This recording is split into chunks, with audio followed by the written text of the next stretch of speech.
What's up guys, Riley here from RP Productions, and today we're going to be installing an LMI cold air intake on my 2016 Scat Pack. Wait a minute, oh this isn't my Scat Pack.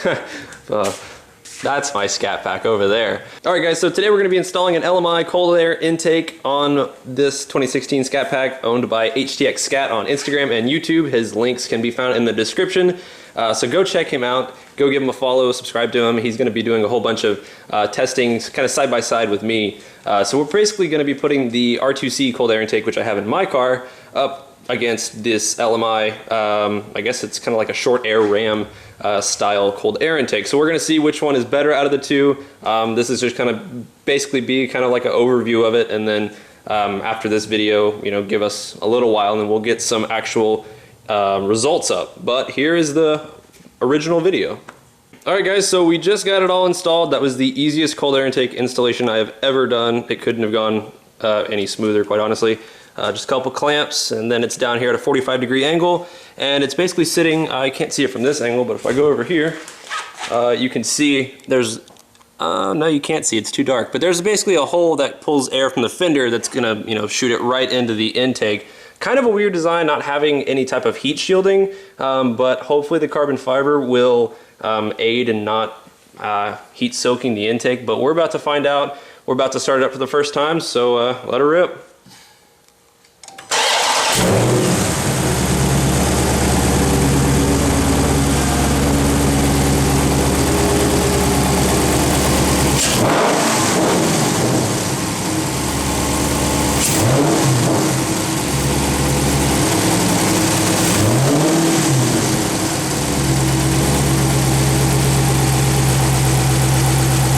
No codes? Okay. Cool.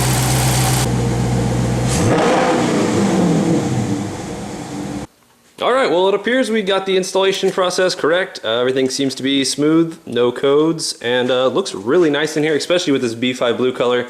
I mean the filter, you know, obviously blue. That carbon fiber weave just looks freaking sweet.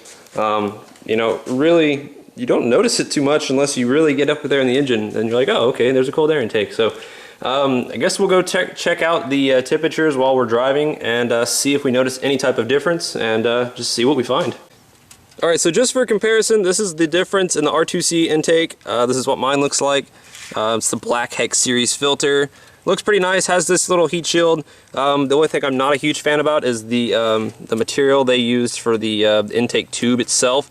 It's like a very, I guess, kind of squishy. I mean, it's not super squishy. I mean, it's definitely sturdy, but I mean, if you walk up and poke it, then it's, you know, it has some flex to it. So that's what this looks like. I mean, it doesn't look bad, but not necessarily carbon fiber looking either. So this is what that looks like. As you can see, no heat shield, pulling air a lot farther down than mine does. So, you know, once again, you can see that you don't see it at all. Whereas on mine, if I could get a light over here, you know, you see it sticking up towards the top. So there's definitely a longer distance between my filter and that hole down there. So yeah, but I guess also the other difference is I actually have a heat shield. Alright, so now we're out here doing a test where I'm following him, and we're going to run the exact same route, and we're going to compare temperatures when we get back. So there he goes, and here I go after him. But temperatures currently, I'm running 96, and it's kind of dropping now that I'm accelerating. Temperature outside is 77.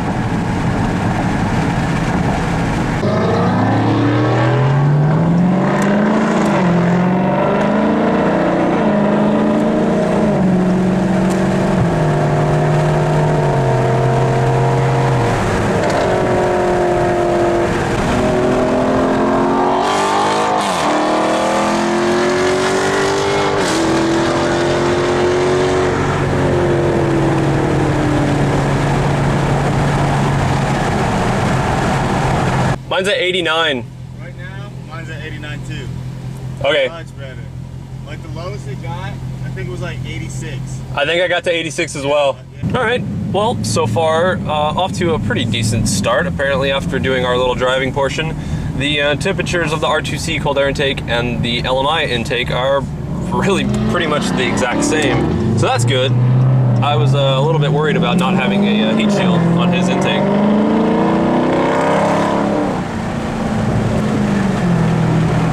Alright, so we just got back and he's already, let's see over here, already over there at 149, and we've just kind of just parked, so not off to a great start there. Let's see what I'm at.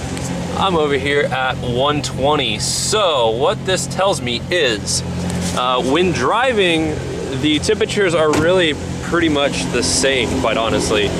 But when at idle, the LMI intake just kind of climbs a lot, and it just continues to climb, and I guess we'll see where it goes. So you got it down to 86 while you were driving? I was either 86 or 87. Yeah, like when I was driving, it was super low, and then like when I was, like if I took off right now, it dropped quick. Oh yeah, that's how, super quick. That's how mine is. It goes up really quick, but it drops really quick too. All right, so we've been letting them sit here for a little while longer. We got this one up to, I think it was 170 was the max, and you just popped the hood, so it dropped just a little bit. So about, give or take, 170 on the LMI. And now we walk over here to mine. Keep in mind, we just drove the exact same amount, and I'm over here at 136 with the R2C cold air intake. So yeah, that pretty much confirms the theory of temperatures climbing much faster with the LMI at idle and while you're sitting. Man, this thing is really dark, but oh, there we go. But you know, everything is installed correctly, and that's exactly how you're supposed to do it. So just, you know, very, very interesting finding. Let's walk back here, see what it is again. Oh, cool, we went up. 172 is what it was at when I first stuck the camera in here. Damn, that's crazy. So as you can see, he climbs a whole bunch. He's got his hood open right now with 172. I got my hood closed and 140. So that's the highest I've seen at idle all day, 141. So, you know, you can be the judge of those findings, but definitely pretty interesting. Alright guys, so I hope you enjoyed watching this video, just kind of showing off the results that we found with the LMI intake and the R2C intake. You know, huge shout out to HTX Scat. You can go follow his Instagram right there. It's HTX Scat, all one word. And then his YouTube channel is HTX space Scat. I'll put all the links in the description so you can go check him out. He's got a sick B5 Blue Scat pack. He's got lowered on iBox springs. No wheel gap. Looks freaking sweet. I would do the exact same, but the roads I drive on are complete shit, so that's just a nightmare waiting to happen. But Old Faithful's still sitting out there trucking along, and you know, kind of cool to see another intake, seeing how they compare. But yeah, so I don't know if there's going to be another video comparing the two or what, but leave in the comments what you guys took out of this video, and I'll see you on the next one. Take it easy.